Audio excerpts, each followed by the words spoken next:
Nós temos olhado para Gênesis 1, 2, 3 e 4 para ver o alicerce de liderança masculina no Antigo Testamento. Vem pela criação de Deus, e é a criação de Deus que estabelece o padrão para toda a sociedade. Agora nós vamos olhar para o resto do Antigo Testamento de uma forma bem superficial. Não quero tomar muito tempo, porque é cansativo assistir vídeo prolongado. E nós vamos ver o que o Antigo Testamento fala sobre a liderança masculina. E existe um motivo muito importante para ver isso. Este motivo está relacionado com 1 Coríntios, capítulo 14, versículos 33 e 34. Aqueles dois versículos que alguns feministas queriam retirar da Bíblia. Lendo o texto, como em todas as congregações dos santos, permaneçam as mulheres em silêncio nas igrejas, pois não lhes é permitido falar. Antes permaneçam em submissão, como diz a lei. Agora essa é a última frase que chamou minha atenção e eu quero aplicar isso para hoje. Mas antes, anote. Este versículo acaba com a ideia que as orientações neste versículo foram somente para os coríntios. Alguns estão fantasiando explicações baseadas na cultura dos coríntios porque Paulo escreveu desse jeito. Mas Paulo escreveu que o silêncio das mulheres no culto era a prática apostólica entre todas as igrejas, além dessa. E quando consideramos quantas igrejas e as igrejas onde se encontraram, de Jerusalém até Roma, atravessando quantas culturas, difícil dizer que o conteúdo deste versículo era cultural. Mas Paulo terminou dizendo que as suas orientações combinaram com a lei. Agora, qual foi seu propósito? Porque, conforme a lei, para estabelecer alguma coisa, era necessário 2 ou 3 testemunhas. Paulo era uma testemunha, mas ele estava chamando a lei como uma segunda testemunha para apoiar o seu ensinamento. Mas eu já li feministas gritando mas onde está proibido na lei de Moisés que a mulher não fale? Onde está dito que a mulher não pode falar? Primeira coisa, a lei ensinou tanto por decretos quanto por histórias. Mas Paulo estava pensando nos dois. Quantas mulheres foram consagradas como sacerdotisas, por exemplo, para ensinar o povo a lei de Deus? Ou quantas vezes nós encontramos histórias que estão destacando a liderança masculina? E nós vamos ver que o Antigo Testamento é marcado por liderança imposta, aprovada e promovida por Deus, desde Gênesis capítulo 2, Gênesis capítulo 1, até o fim. Os pontos pivotantes no Antigo Testamento, quando Deus estava iniciando uma nova fase na história humana, sempre escolheu homens para instituir a fase. Nós podemos pensar em Noé, por exemplo. Deus escolheu Noé para salvar a humanidade e depois os seus 3 filhos para perpetuar a raça humana. Nessa altura, a cultura foi reduzida a 8 pessoas. Se Deus estivesse querendo criar uma nova cultura, era uma oportunidade maravilhosa. Mas nem os nomes das esposas nós conhecemos. Deus chamou Abraão para receber a aliança através de que Deus iria trazer as bênçãos dele. E por que não Sara? Deus não era capaz de selecionar uma mulher e abençoar ela? Notável que nós somos chamados os filhos de Abraão por sermos pessoas de fé, mas somente as mulheres sujeitas aos seus maridos são chamadas as filhas de Sara. 1 Pedro 3, 1 a 6. Quando Deus estava querendo instituir a dispensação da lei, ele chamou Moisés para liberar seu povo, instituir a nova aliança, julgar as queixas do povo e entregar sua palavra. Segundo ponto, quando Deus estabeleceu seu culto, escolheu somente homens como sacerdotes. No momento perfeito para instalar mulheres no culto, especialmente quando houve uma mulher, Miriam, que não era somente profetisa, mas liderou as mulheres no culto de Deus. E também como tiveram as culturas pagãs ao redor. Deus instituiu somente homens como os sacerdotes. É notável que no Antigo Testamento a responsabilidade para ensinar e aplicar a palavra de Deus era a responsabilidade dos sacerdotes. E contra os relativistas, notável que quando Deus deu suas leis, ele estava impondo todo tipo de ideia nova e anticultural. Por exemplo, a observação do sábado, os dízimos, o conceito de limpo e sujo, as proibições contra comendo alimentos que foram completamente aceitáveis entre os demais povos, a proteção física de mulheres, servos e fetos. Deus não mostrou nenhuma preocupação com a imposição de ideias novas, porque Deus poderia perder uma oportunidade dessa. Próximo, quando Deus escolheu líderes para cuidar do seu povo, quase sempre escolheu homens. Numa família de 3 profetas, Miriam, Arão e Moisés, Deus não escolheu a primogênita para liderar seu povo. Ele escolheu um homem. E tem muitas aplicações para a questão feminista nisso. Especialmente quando Miriam fez questão que ela era uma profetisa, igual com Moisés, Números 12, 2. E ela disse, será que Deus tem falado apenas por meio de Moisés? Também ele não tem falado por meio de nós? E ela estava cheia de inveja do ministério de Moisés. Mas Deus não o apoiou. Em vez disso, ela levou o castigo de lepra. O argumento de Miriam, que ela teve os mesmos dons espirituais como Moisés, é exatamente o mesmo argumento usado pelas feministas hoje.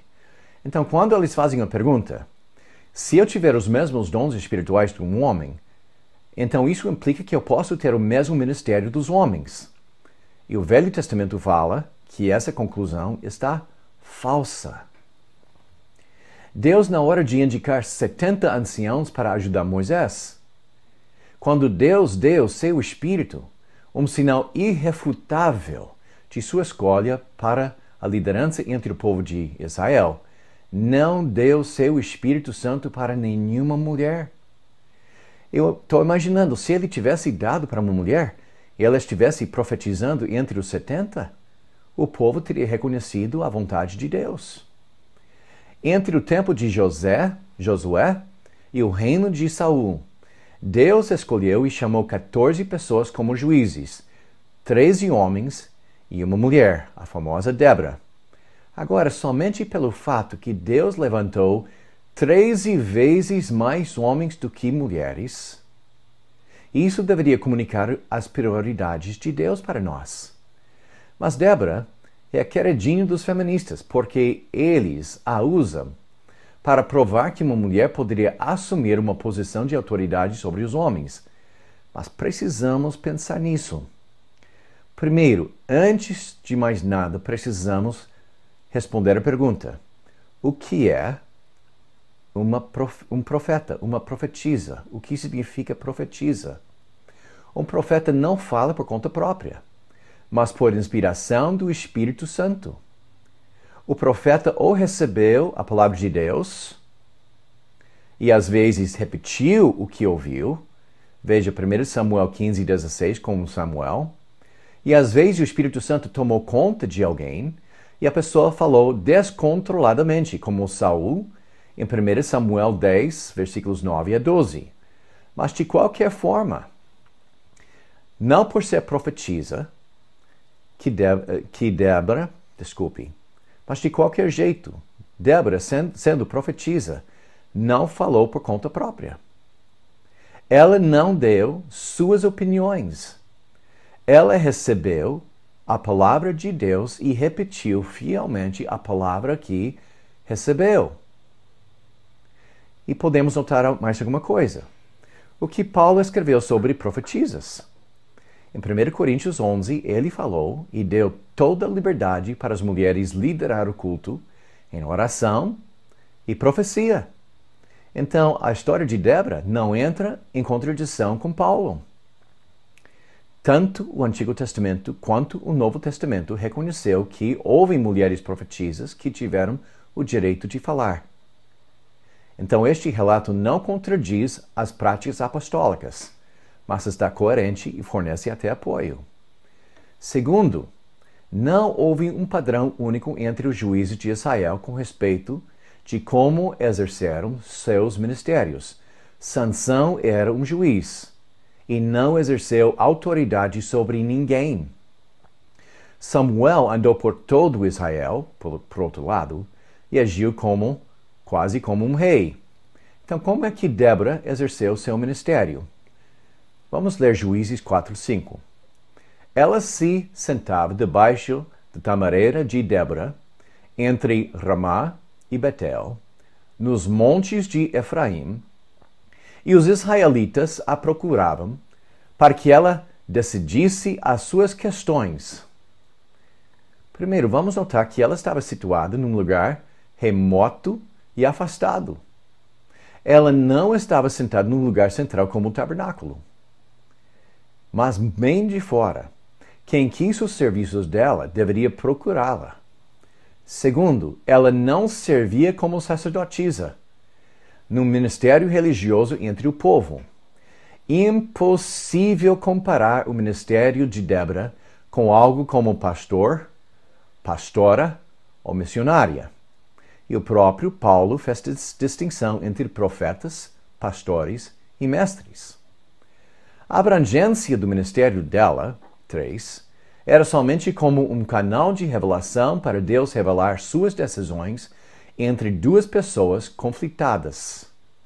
Os homens apresentaram sua queixa, ela consultou o Senhor e Deus revelou sua decisão, que ela entregou e pronto. Agora vamos olhar com respeito de Baraque. Débora meramente comunicou a profecia que Deus deu para ela. Ela não tomou iniciativa e a ideia não era dela. Vamos ler o versículo, começando com Juízes 4:6. Débora mandou chamar Baraque, filho de Abinoão, de Quedes, em Naftali, e lhe disse: O Senhor, o Deus de Israel, lhe ordena que reúna 10.000 homens. Veja bem, Deus não mandou mulheres de Naftali e Zebulon, e vá ao Monte Tabor. Ele fará que Sísera, o comandante do exército de Jabim, vá atacá-lo com seus carros de guerra e tropas, junto ao rio Quizon, e os entregará em suas mãos. Juízes 4:6. O plano original de Deus, era para ele entregar Sísera nas mãos de Baraque. Para fazer o quê? Para matá-lo. Mas o que aconteceu? Baraque se tornou um homem banana. E em vez de confiar na palavra de Deus, ele pediu a presença dela. E ameaçou a não obedecer Deus sem a presença dela. E precisamos notar muito bem o que aconteceu depois. Está escrito. Mas Débora respondeu: Mas saiba que, por causa do seu modo de agir, a honra não será sua, porque o Senhor entregará Sísera nas mãos de uma mulher. Sendo profetisa, Débora recebeu a palavra de Deus, que Deus não foi satisfeito com o pedido de Baraque, pedindo Débora para acompanhá-lo para a batalha. Em resposta ao comportamento dele, Deus deu um castigo. A honra de matar o general inimigo teria sido de Baraque, mas porque ele quase se tornou feminista, pedindo Débora acompanhá-lo para a batalha, Deus deu o castigo de retirar a honra dele e iria dar a honra para uma mulher. Então, quando nós olhamos para tudo isso, em vez de ver Débora como grande prova para apoiar os objetivos dos feministas, a história de Débora apoia os ensinamentos de Paulo e as perspectivas dos tradicionalistas. Ela falou como profetisa, igual com as orientações de Paulo. Ela não servia como pastora nem sacerdotisa, mas meramente como um canal de revelação do Senhor para determinar quem está certo, quem está errado, quando houve queixas entre dois homens. Ela não queria tomar conta do exército. Ela repreendeu Baraque por querer sua presença na batalha, dizendo que agora Deus ia transferir a honra de ganhar a vitória para uma mulher. Como é que a história de Débora oferece qualquer encorajamento aos feministas? Eu não sei. Continuando, Deus escolheu somente homens como os reis do seu povo. Deus levantou Esdras para fazer uma renovação religiosa do povo. Deus levantou Neemias para a renovação de Jerusalém. Deus levantou Zorobabel para a renovação política do seu povo. E é muito importante notar que o Messias foi prometido de ser homem. Isaías 9:6. Porque um menino nos nasceu, um filho nos foi dado. Veja bem como Isaías estava destacando que essa pessoa iria chegar como menino, como criança, e está destacando o sexo dessa pessoa. E o governo está sobre os seus ombros. E ele será chamado Maravilhoso Conselheiro, Pai Poderoso, Deus Poderoso, Pai Eterno, Príncipe da Paz. Ele estenderá o seu domínio e haverá paz sem fim sobre o trono de David e sobre o seu reino, estabelecido e mantido com justidão e retidão, desde agora e para sempre. O zelo do Senhor dos Exércitos fará isso. Pense em João 3,16. Pois Deus amou tanto amou o mundo, que deu o seu Filho unigênito. A implicação deste versículo era Jesus Cristo era Filho antes da encarnação. Ele não somente se encarnou num corpo masculino por motivos de facilitar as pessoas a aceitarem ele como Messias. Antes da encarnação, ele foi chamado de Filho. Nós podemos ver a mesma coisa em Gálatas 5:4. Mas quando chegou a plenitude do tempo, Deus enviou seu Filho. Na hora de enviar ele antes da concepção, ele já era filho, nascido de mulher, nascido debaixo da lei. Quinto, quando Deus deu sua palavra, quando Deus deu revelação, no Antigo Testamento ele escolheu 474 profetas e somente 5 profetisas, 97 vezes mais homens que mulheres. Isso não é relevante. A grande predominância de todos os profetas era masculina. Quais foram as 5 profetisas registradas nas Escrituras? Miriam, que cantou, Débora, Juízes 4, que era a esposa de Elcanaia, foi identificada assim. Ana, 1 Samuel capítulo 2, versículos 1-10, desculpe, eu errei confundindo Débora com Ana, identificando o marido de Ana. A esposa de Isaías 8, nem deu o nome dela, e Hulda, mulher de Selém, 2 Reis 22, 14-20.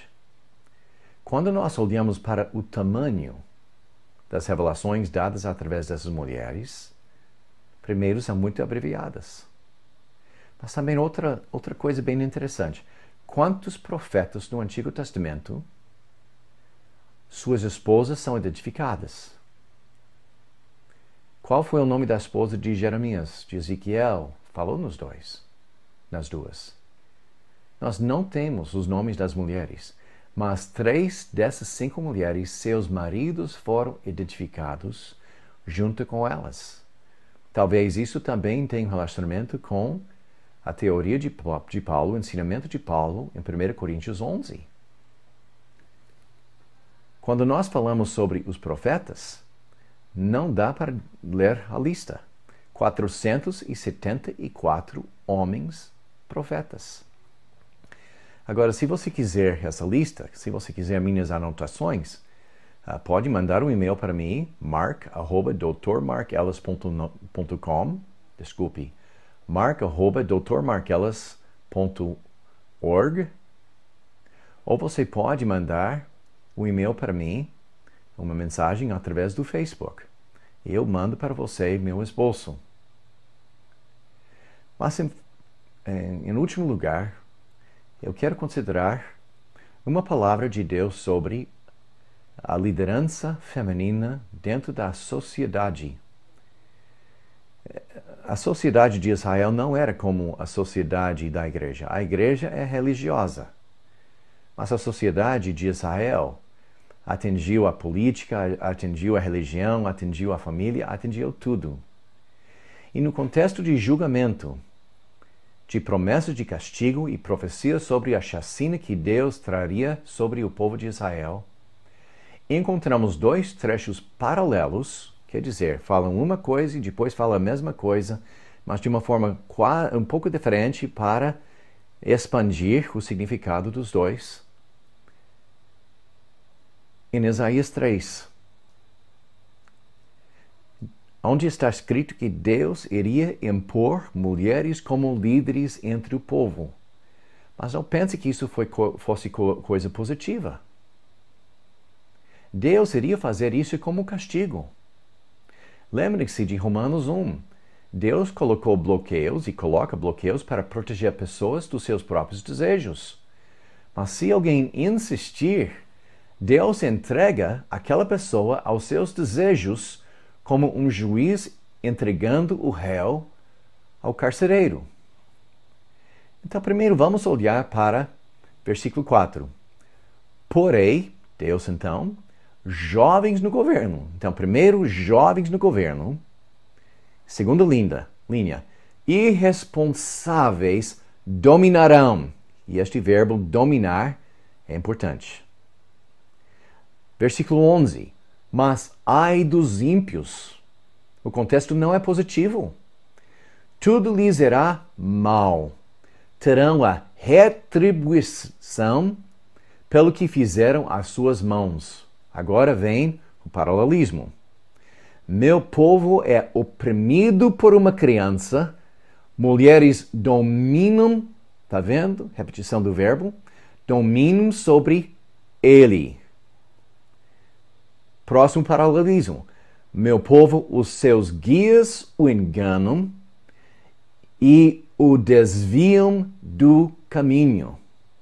Se nós pudéssemos colocar isso em 2 colunas, nós temos jovens no governo, o povo está oprimido por criança que enganam o povo. Essa é o juízo de Deus sobre um povo apóstata. E agora podemos olhar para a segunda coluna. Dominados por irresponsáveis, dominados por mulheres. Ele aqui está chamando a mulher que está no poder de irresponsáveis. Guias que desviam do caminho, não enganam, mas desviam. Elas mesmas são enganadas. Elas mesmas estão chamando pessoas para se desviar do caminho do Senhor. E por que ele chamou essas mulheres de irresponsáveis? Irresponsável é quem abandona sua responsabilidade. Para assumir liderança no governo, abandonaram seus lugares no lar, ao lado do seu marido, cuidando e criando seus filhos. Se a mulher está no governo, quem está cumprindo suas responsabilidades no lar? A mulher que aceita uma posição que tira ela do lar é irresponsável, tem abandonado seu poste. Então nós podemos ver que no Antigo Testamento, quando trata-se de começar um novo plano, Noé, Abraão, Moisés, quando trata-se de Deus selecionando líderes entre o povo, quando trata-se de profetas, nós podemos ver que todas as vezes Deus estava colocando homens na liderança, com uma só exceção, Débora, e numa só circunstância diferente, quando ele estava querendo castigar um povo. O ensinamento do Antigo Testamento sobre a liderança masculina, com a exceção de Débora, e mesmo com Débora, é uma voz única e fornece um padrão para nós